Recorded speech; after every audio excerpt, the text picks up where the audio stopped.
Hello, my name is Wildstag and thank you for tuning in to another book rant. Today I'm going to be covering this book, The Pirate King. This is book 2 in the Transitions trilogy for the Drizzt Do'Urden series, written by R.A. Salvatore. I covered the first one in this trilogy a while back, The Orc King, and each of the books is about a different kind of king. A few things about this cover that really stick out to me. It is art by Todd Lockwood, who is the artist of that. Todd Lockwood does a lot of art for Wizards of the Coast, both Magic the Gathering and Dungeons and Dragons. So it's really cool seeing him having done that work on the cover as well. Additionally, it says number 3 New York Times bestseller, which is a weird number to me because I don't think I'm going to challenge number 3 the same way that I would challenge, say, numbers 1 or 2. It kind of reminds me of a place, I think it's called Elkhorn or Buckhorn, in San Antonio, New Mexico, that rates itself as number 7 in America. It's a low enough number that I'm not going to challenge it, but it's like, neat. I digress. Another thing about this is that it has a suggested retail price. I've never seen the word suggested on the barcodey section of a book before, which is a really cool change. The back cover does have Lockwood 2008 written on it. That's his signature. It has the Wizards of the Coast logo, and it also has the Dungeons and Dragons logo.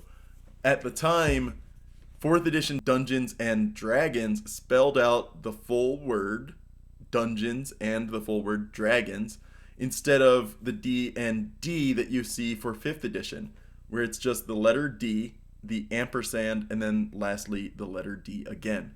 So that's a major change in the logo. Another major change is that the ampersand, which was a horrible, ugly dragon in 3rd edition, and a fire-breathing dragon in 1st and 2nd edition, and is a updated and more modern-looking fire-breathing dragon logo in 5th edition.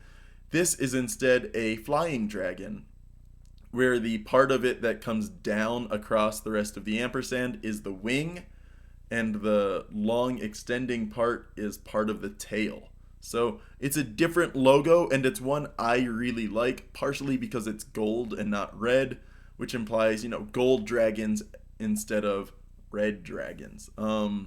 Red dragons are kind of more iconic in fantasy. The fire-breathing, giant red, 4-legged, 2-winged dragon, Smaug of Lord of the Rings, The Hobbit. Smaug is that kind of iconic red dragon. But I digress again. The Transitions trilogy takes place in the gap between the end of 3rd edition lore in Forgotten Realms and the start of 4th edition lore. Many arrows and Obold's orc kingdom existed in 3rd edition lore, and I think actually at the tail end of 2nd edition. Drizzt Do'Urden is kind of like that whole storyline is kind of disconnected from a lot of the rest of Forgotten Realms lore. The Time of Troubles, for example, which bridges 2nd into 3rd edition, isn't in this at all in that series as far as I can tell. So the Time of Troubles are the part, I think it was Shadowdale was the book I discussed about that one, with Kelemvor, Midnight, and Cyric. And that has its own major plot movement going on in it. So this is one of those transitions stories, but it's not as wide-reaching in consequence as Changing the Silver Marches, which is a major region in Forgotten Realms campaign setting. And it doesn't lead into the Spell Plague, which starts off 4th edition. The Spell Plague being when the god Cyric, from that previously acknowledged book, kills the goddess Midnight, who manages and oversees and maintains the weave, which regulates magic throughout the world. Sirik murders Midnight, and without someone to regulate and manage the weave, there's tears and holes, and it starts unraveling. And that major change to magic causes the Spell Plague, which is a cataclysmic event that leads into 4th edition. The Spell Plague happens in the Ghost King, but it does not happen in the Pirate King. So I'm getting ahead of myself a bit, but it is context, because the Pirate King only really has impact on the northern Sword Coast region of the Forgotten Realms, and even then it doesn't change too much altogether. So the way it relates to the Orc King, though, is it opens on an interaction between Obold and the people that are secretly ruling Luskan. There's a wizard's school there, a 4-branching tower with a center spire, and those wizards, or some representatives, go and with summoned, like, actual devils or demons, I forget which, they approach Obold and offer, like, a truce, or, some kind of working relationship that one protects the other. Obold, having dealt with people that assume him to be more conquering minded than he is, he's used to dealing with those kinds of people, and so he rejects them, because what Obold, this powerful, God-blessed king, desires is a homeland for his people. He wants them to be safe on the surface world. The Orc King ends on a hopeful note, with these orc representatives dressed in fine clothing signing a treaty with Braenor Battlehammer, who only shows up in this story a little bit.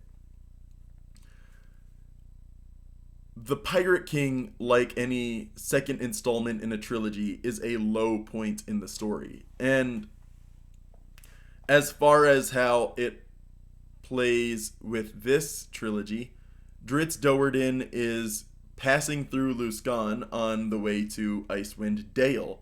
And in Icewind Dale is looking for Wulfgar, who left the found family in the Orc King and brought his adopted daughter back to her birth mother and leaves her there in her care. He then flees. He never looks back, though it breaks his heart to leave his adopted daughter. He then returns to his people in Icewind Dale, the barbarians of the glaciers there. Drizzt Do'Urden is passing through Luskan on his way to Icewind Dale, and he finds out or hears word of another friend of his, Captain Dudermont, who is a pirate hunting privateer based in Waterdeep. The Waterdavian lords and nobles have been at odds with Luskan for a long time. Luskan is a haven, a hideout for many pirates and thieves and bandits. Because it's operating under a actual, like, regional banner, they can't do anything too overt. But individual lords can hire a privateer to go out and stop as many of these pirate captains as they can. And that's what Dudermont is doing. With the sponsorship of Waterdavian lords, he is going to Luskan to put order back to the city. Return it to a working city, one that isn't ruled by thieves, bandits, and pirates. The city has 5 districts, each district ruled by a different pirate captain, and that situation is maintained by the wizards' tower. And the wizards there maintain that criminal element because it doesn't disrupt them, but it allows them to keep on doing certain shady practices. So there are multiple antagonists in each part of the story. For the first part, it's Captain Dudermont, with Drizzt helping him, versus the wizards. And Drizzt is upset with the wizards because they made a power play in his region, and so he's helping out to put them down to size. The Pirate Kings are kind of sitting back and letting Dudermont do his thing for the most part. and they're not helping, and for the most part they're hindering to the best of their abilities this effort. That changes when the master of this tower, he realizes that things are going poorly on his end, so he decides to cause more chaos. He figures if there is a crisis of undead in the city of Luskan, Deutermont is going to give up everything to stop those undead. He is going to give up the entire mission to stop the wizards because he is a hero. He is going to protect people. And that kind of works. The Lich that rules that wizard tower goes into the crypts. He awakens a lot of dead, makes them undead, and releases them upon the rest of the city. But at that point, the Pirate Kings, who were letting the wizards do their own thing, they thought they had a greater share of Luskan's control. The wizards, of course, thought they had a greater share. And as it turns out, the Pirate Kings really were the ones in charge. They were allowing the wizards to feel like they were in control. But with the undead running across the city and destroying a lot of families, everyone knew that there's only one source for these undead. Those undead came from the wizards. And so the Pirate Kings have to effectively help Deutermont at that point. And so the first part ends with the wizards being defeated and the Lich being defeated as well. Not gone, but defeated. Then the second part is really Deutermont trying to regain control of Luskan and mold it into something that can be used as a force for good, or at least of order. The Pirate Kings don't want that. They don't like Deutermont, an outside entity, being in charge of their city. And so they're fighting him, and that's for the most part the second part of the story. Drizzt goes up to Icewind Dale and he finds Wulfgar and learns this friend of his is resettling into a life that he'd always wished he'd had. And so part of it is letting go of a friend. The third part of the story is where everything comes to a close, but the Pirate Kings have been sponsored by a mysterious third party. That third party is actually a Drow mercenary group called Bregan Daerthe, who are controlled and led by a Drow named Jarlaxle.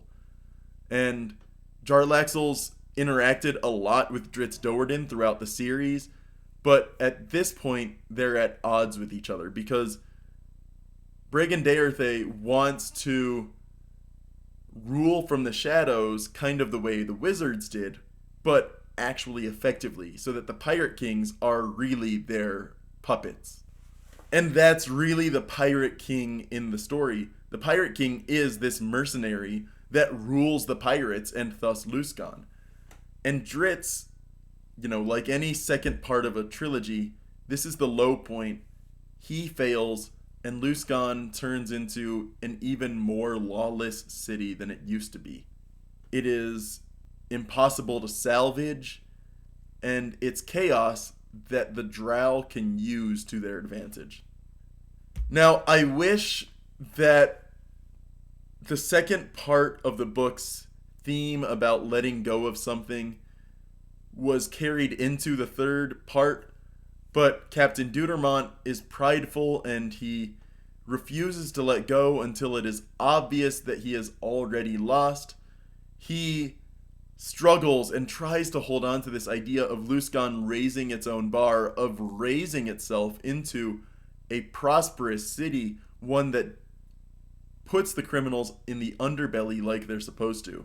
I mean, not really. He doesn't want the criminals there at all, but like Waterdeep, like Baldur's Gate, like Neverwinter, the criminals are there whether the people in charge like it or not. What matters is that the criminals are not ruling the city. Deutermont pulls out, but he pulls out far too slowly and he ends up losing his life. And really, if he had taken to heart the idea of just letting go, it would have been interesting. But he doesn't until he's dead. And really, that's the disappointing part of the story, because the trilogy ends on an even lower note than the Pirate King does. So it starts off hopeful, and then it ends at a low point, and then it just goes even lower. But if they had made it so it was a hopeful to a neutral to a low point, that might have actually been a better progression for this story, but it doesn't. And I think that's kind of one of the failings of R.A. Salvatore's work. Every time he tries to add depth to a story, it doesn't really work because it needs to maintain this edgy atmosphere that Drizzt Do'Urden thrives in.